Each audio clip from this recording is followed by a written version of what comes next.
Hello everybody, welcome back for another video. Hope you're all doing well and that you're all having a great day. A lot has been going on the last couple of hours.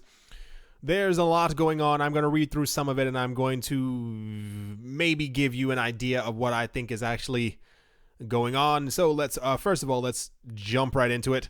It says Tether is currently trading at around 96 cents, down about 3% on the day according to CoinMarketCap. Although reasons for the USDT price plunge are not confirmed, there have been reports on an alleged loss of market trust leading to a possible sell-off. Yesterday, a Bloomberg article suggested that investors are losing faith because of the ongoing lack of transparency surrounding Tether's claims to be backed one-to-one by the US dollar.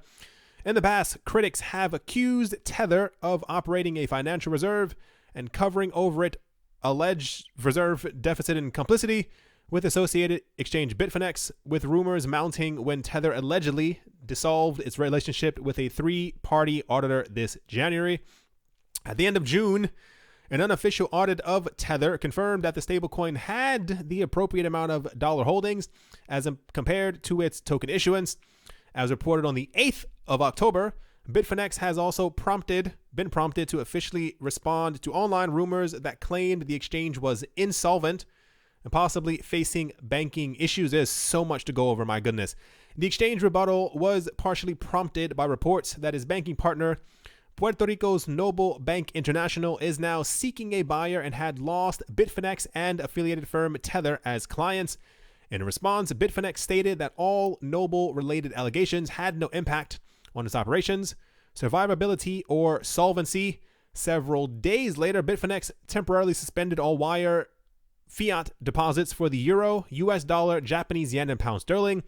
As part of its original statement on the 8th of October, the exchange had indicated that implications continue to exist for Bitfinex in the domain of fiat transactions, but had said it's something prevalent among most crypto-related organizations. On the 15th of October, Bitfinex released another statement noting that a new fiat deposit system will be available by the 16th of October.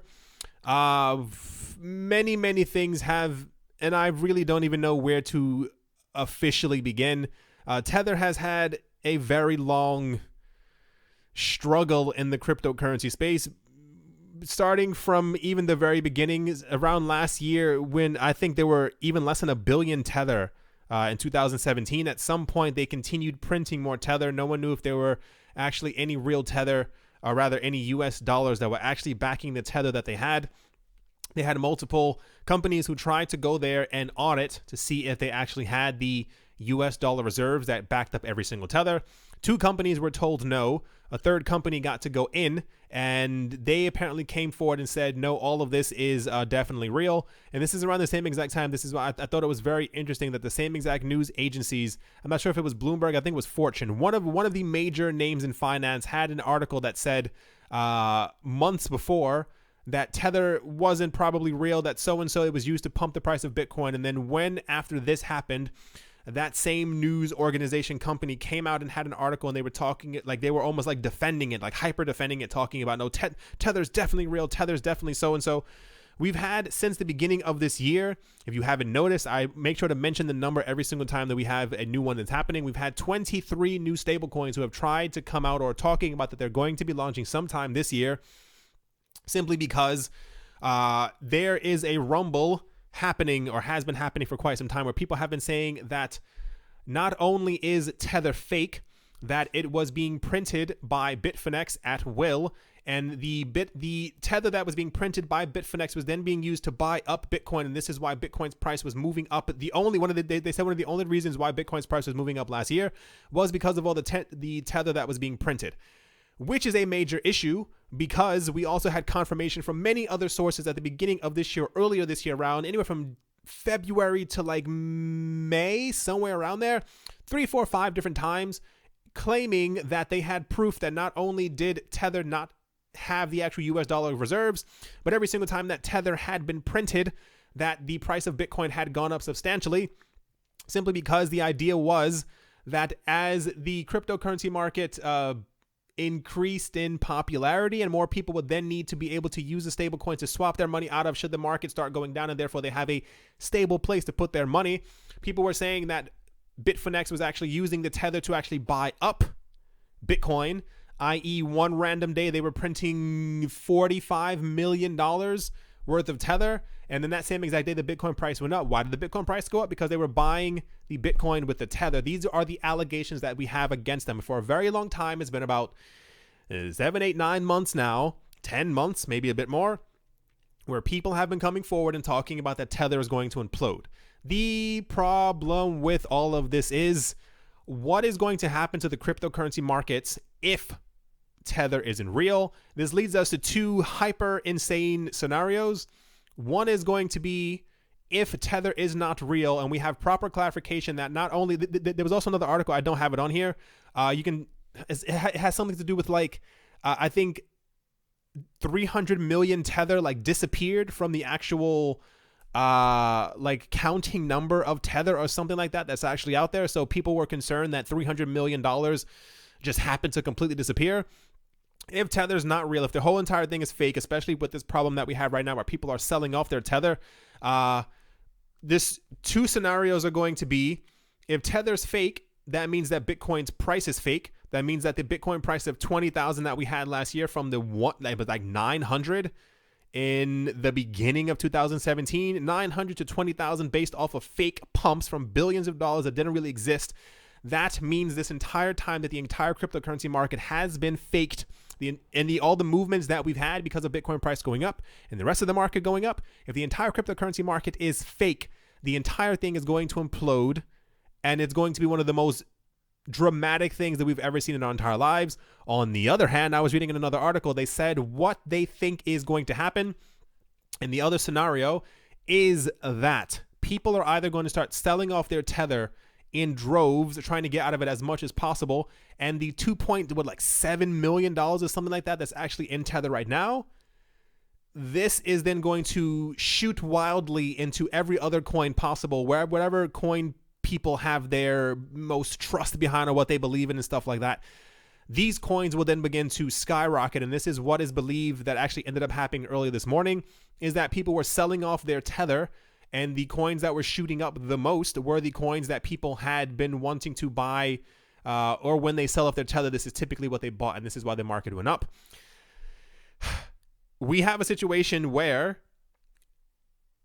if people have definitely lost faith in Tether, and if Tether is not real, and all the other 23 other stable coins, I think about 12 of them that have actually launched, at least thus far, if they can't pick up the slack, and if they aren't added to more cryptocurrency exchanges or cryptocurrency whatever, we are going to be in for a very insane roller coaster on this as well.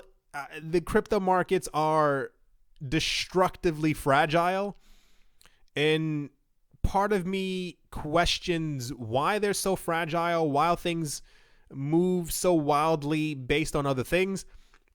I feel like if people had more faith in cryptocurrencies, had more faith in the ecosystem, actually read more about what these coins are, and weren't so concerned at the end of the day with just making a massive profit or trading back and forth and hoping to get this, I think we'd have a more stable market.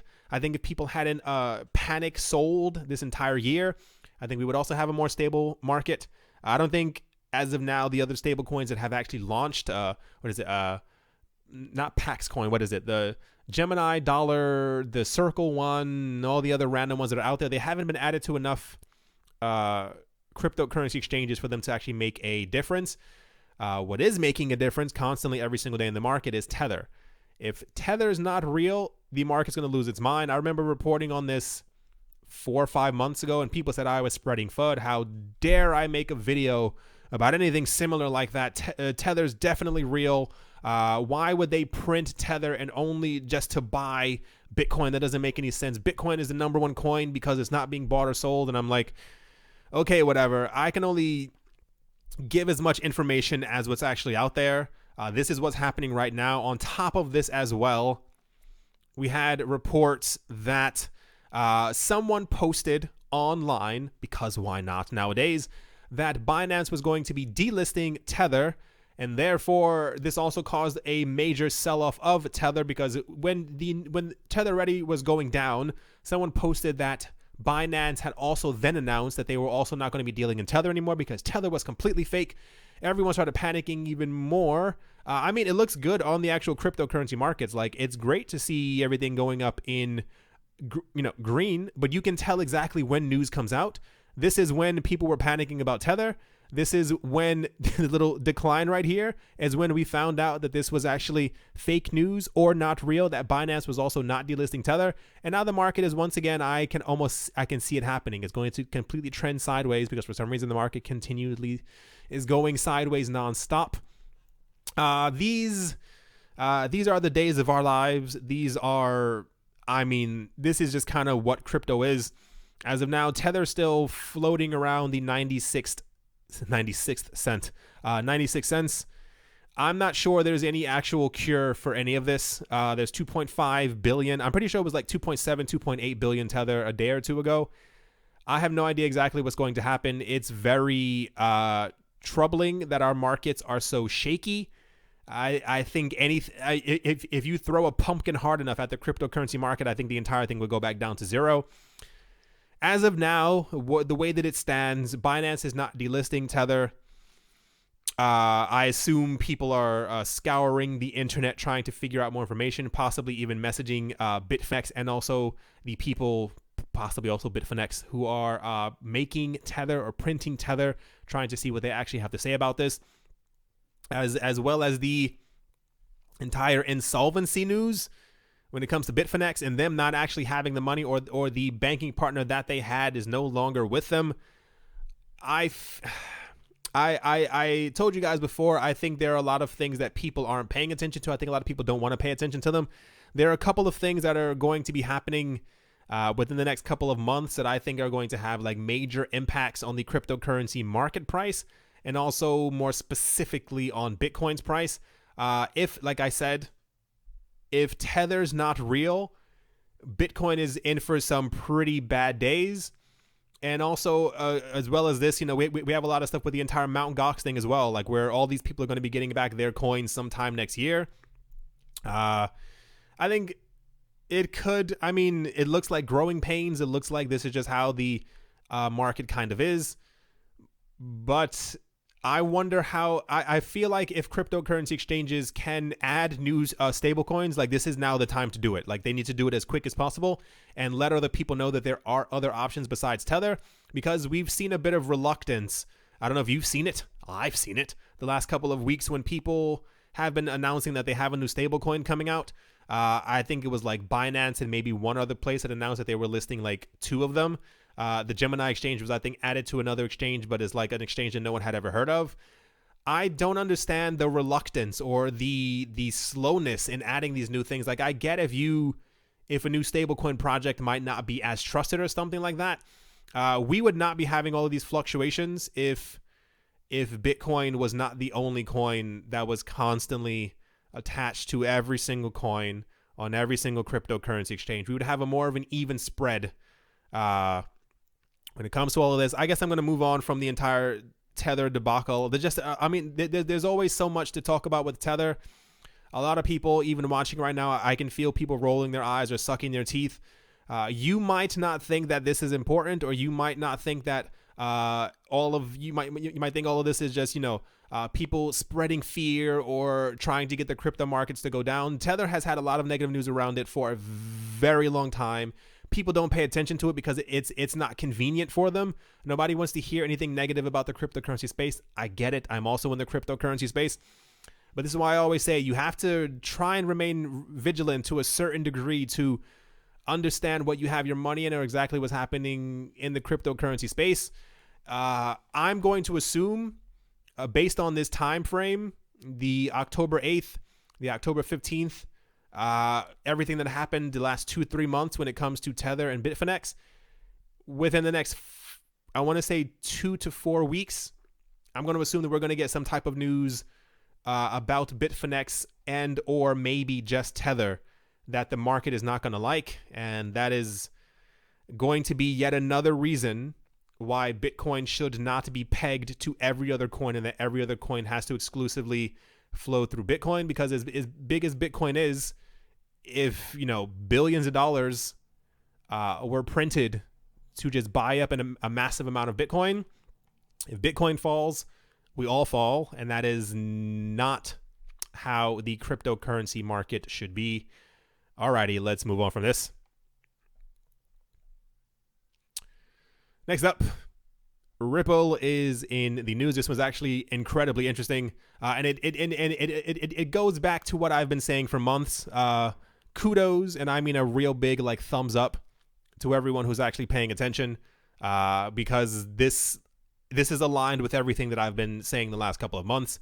Corey Johnson, new chief market strategist at Ripple for 8 months now, in a recent interview with Breaker Mag, added that a division from the crypto San Francisco-based firm is in regular discussions with Trump's administration.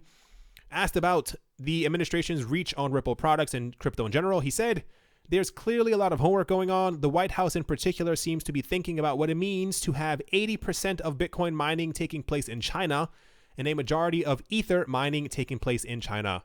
When you look at XRP, there is no mining. So from a foreign control aspect or from an environmental aspect, XRP is a very different beast.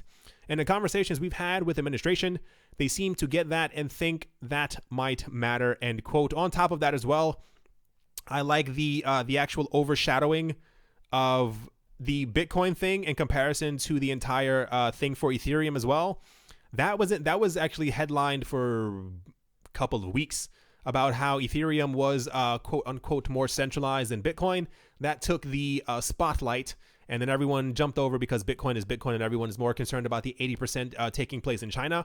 But by the numbers, apparently, many other analysts and stuff out there are saying that Ethereum is actually Ethereum and Litecoin. Once again, don't be confused. These coins have been out for such a long amount of time, and the other countries that have not been paying attention to them have not set up extensive mining networks and stuff like that like China has. And China has made sure to control the almost majority of the top coins as far as actually mining them. The contact between the administration and Ripple's division, as commented by Mr. Johnson, seems to be taking place in high frequency. He said, "We're in regular talks throughout Washington, and we meet with regulators as well as politicians. We've got a whole team that's devoted to doing that, not just in the United States, but worldwide," end quote. Additionally, when it comes to the famous topic about SEC and XRP, the former journalist highlighted at the fact that a conclusion is not guaranteed whether the commission will name XRP a security or not. He said, "I think it's possible the answer is never. I don't know that the SEC wants to be in a position to have to comment on every single cryptocurrency or digital asset created and issue a ruling about it. I don't know if they like what they did with Bitcoin and Ether." For those who are unaware or really don't understand exactly what he's saying, the entire discussion of XRP and the being a security, sweeping that to the side for a second, I was listening to something a couple of days ago and also reading a lot of articles about why. Remember when we had news about the people who had went to Congress, the Senate or whatever, and they were talking in front of them and they were talking about the future uses of cryptocurrencies, and they were like, "You need to give us some type of information as to what these coins are," to the SEC and the CFTC. It seems like what happened with Bitcoin and especially Ethereum, there's been a lot of backlash for those who've been here for quite a long time, maybe about 4 or 5 months now. Remember, we had news before spring that said that the SEC was actually afraid to give a clarification on every single coin, because if you say you're not a security and you point at someone else and say you are, they're going to sue you. If you have the same exact specs, the same exact so-and-so, if you have more nodes than they do, if you are more mathematically decentralized and you get named a security, even though the other one is more centralized and therefore they have whatever SEC, blah, blah, blah, how we test, do we test, whatever it's called. The news went that they were afraid to give out or dish out any actual specific information because they were afraid of lawsuits. And it's not even just like a lawsuit from, 3 or 4 different companies. It's about 2,000 of them. And if you say that every single ICO that's ever been created is a security, You're going to have a lot of people jumping on your back. And the thing that I was listening to, they were saying, they were talking to someone, not from Washington, but it was someone who's deep into finance. And he was saying, I don't think that the SEC will actually ever give an answer. He thinks what's going to happen is that they'll give like a general overview of what to look for. And if your coin or company, if you're thinking of creating an STO or an ICO, how to get in contact with the SEC in order to be able to do that. Because, I mean, lawsuits, like people don't think, first of all, if you're in the States, you can sue for anything. That's just how it kind of works. But when you have billions of dollars on the line and you say that something isn't, the SEC isn't really digging deep when it comes to the other projects. Like they know what Bitcoin is, they know what XRP is, they know what Ethereum is, they know what Litecoin is. The other coins, like after number 40, I don't think they probably ever even heard of them, and they probably don't even actually care. For those who don't know, the SEC does actually have other things going on. It's not just cryptocurrency that's constantly on their lap. If we never get proper clarification and rulings from the SEC on any coin, what then happens to the market? Like what? Because everyone appears to just be waiting for specifics and stuff like that, and and I mean it's all quite fascinating when you think about it. I guess at the end of the day, the inner workings. A lot of people, I guess myself included, I wish if they had done this all earlier, we could have all moved on. But the fact that they've made sure to take this long has made it more of an issue than it actually needed to be. And this is why I think there's such a hubbub around the entire thing. Also pointed out on many occasions in Ethereum World News about XRP, Corey Johnson finds it surprising how there's still a confusion between Ripple, the firm, and XRP, the coin token. He mainly just talks about XRP being the coin, and you don't have access to Ripple's profits if you are holding the XRP token. It gets clearer and clearer to me every single day, and this kind of like fits the puzzle as well. But besides the Ripple team having members of the SEC on their board and other lawmakers in the United States on their board, if they've been talking, as they say, in high frequency with any group of people within the White House, and he's mentioned as well the issue of Bitcoin mining taking place in China as well as Ethereum. If that alarms people in the cryptocurrency community, especially when it comes to a major potential financial asset such as Bitcoin, I'm going to assume that set off a lot of alarms as well in Washington or many other places. That I wish I was in the room with these other people as they're having these discussions, because it has to be something that we can't even begin to think about, like the things that they're talking about and how to gain control of this, and can we have so and what can we do with this? For me, this is why news like this is incredibly significant. We've had a lot of rumors about Ripple and XRP and XRapid and who's going to be using it and who's going to be utilizing it. I wonder what the talks were coming down to. I assume if this had been mentioned, that the discussion also went around how the US can control XRP, or if they can use that to leverage their position in the cryptocurrency market in some sort of way. My hopes aren't really up as far as like US wide instant integration with XRP, but I'm pretty sure that's also been discussed. Quite interesting, and I mean, yeah, I don't know. It's just it's so much going on. It's like we have every single day we have more questions than we actually have answers. Like we get really good news, like the people from Ripple actually talking with the president's people about usage and all this other stuff, and I assume possible integration and stuff like that. But all of it is just constantly down to speculation.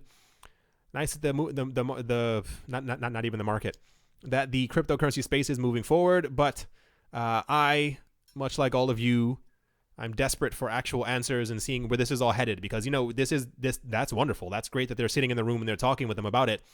But how will this influence the actual cryptocurrency market and cryptocurrency space in the years to come?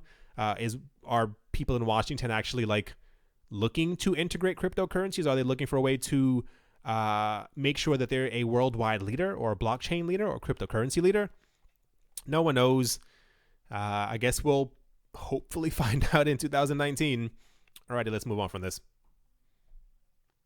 Next up, Major investment bank Barclays has reportedly put its cryptocurrency trading product on ice amid a prolonged bear market that has dampened interest in the asset class among many investors.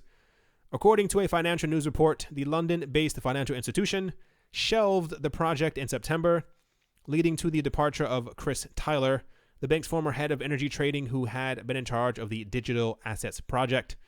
Among other things, the project involved determining whether cryptocurrency would be more than just a fad, gauging interest from crypto products, and evaluating what infrastructure the bank would need to invest in to offer related projects and services.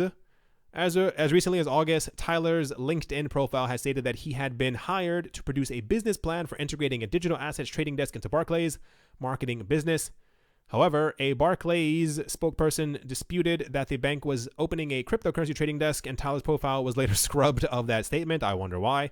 Notably, Barclays has applied to patent a blockchain system that would allow banks or other financial intermediaries to create and issue digital currency units backed by fiat currency custodians in their vaults. Without reading any further, it's like picking up the entire situation that's been happening with all of this is just very weird. I mean, Barclays is definitely a major name. So, I mean, I could see the anger or people not being too happy with them not getting into the cryptocurrency space. But this entire bear market that we have, I still think has lasted about 4 months longer than it actually should have. A lot of people have been saying this as well. We've heard the people mentioning that crypto is definitely on its way back up. We're set for an explosion. This is going to happen so-and-so, where this is going to happen this day. I'll assume that when the market does go back up, that they'll definitely announce that they're getting back into the game. But as of now, with things down or up and down or going completely sideways, I don't think that there's actually been a dampened interest. There's actually more interest than ever in the cryptocurrency space. I feel like they don't know which direction to go in because the prices have been going lower for quite a long amount of time, and I think they don't understand what the future of cryptocurrencies is potentially going to be, and therefore I think they're trying to take a bit of a step back. But that's the Barclays news, if you will, about a major institution talking about their putting their plans on hold in order to get into the cryptocurrency space. Last up, the outgoing chairman of Hong Kong securities regulator has, unlike China, ruled out a total ban on domestic cryptocurrency exchanges, suggesting formal regulations instead. Hong Kong Security and Futures Commission, or the SFC, is drawing plans in reaction to the growing appetite for cryptocurrencies like Bitcoin among retail investors and traders by regulating the sector. Speaking to the South China Morning Post in a report on Monday, outgoing chairman Kaoslong Tong Ka-Xing insisted that autonomous, self-governing administrative region southeast of mainland China, will not allow the latter's approach with an outright ban on the cryptocurrency sector. He said, "We do not think imposing a total ban on these platforms is necessarily the right approach." The senior official told the SCMP, remarking that traders will find ways to circumvent all barriers. Duh. Even if we were to ban them, transactions can still be easily conducted via platforms in overseas markets. Once again, duh. Instead, the SFC is looking to usher in a formal regulatory framework for domestic cryptocurrency trading, even if the sector falls behind its purview, as the authorities' reach only extends to securities. Cryptocurrency trading, Tong stressed, do not fall within the custodian, audit, or valuation requirements under the SFC Securities and Finance Ordinance. They may not qualify as securities, the official said, suggesting the necessity for a careful regulatory approach to oversee crypto trading platforms. We had news a couple of days ago that people in China are still finding ways to trade cryptocurrencies, and they were talking about Chinese officials were actually very confused how this was still being able to work or go through, and why after the ban in the country people had actually been doing it.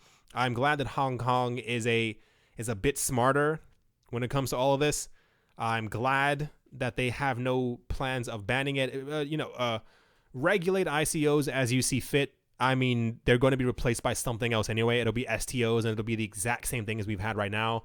None of us have launched an ICO, and we're not trying to, get $50 million from a project. So, I mean, it kind of is what it is. But as far as all of this, I take this as very good news. I hope other countries continue to have news like this, because this can't go on forever. People keep asking if I'm like depressed and stuff, and when I like make the other videos, I'm not depressed. I mean, it's just more like realistic now. Like, we had so much hype at the beginning of the year that this was going to happen and this was going to move so and so. This is just our daily reality. This is what we've been given, and we have to deal with it.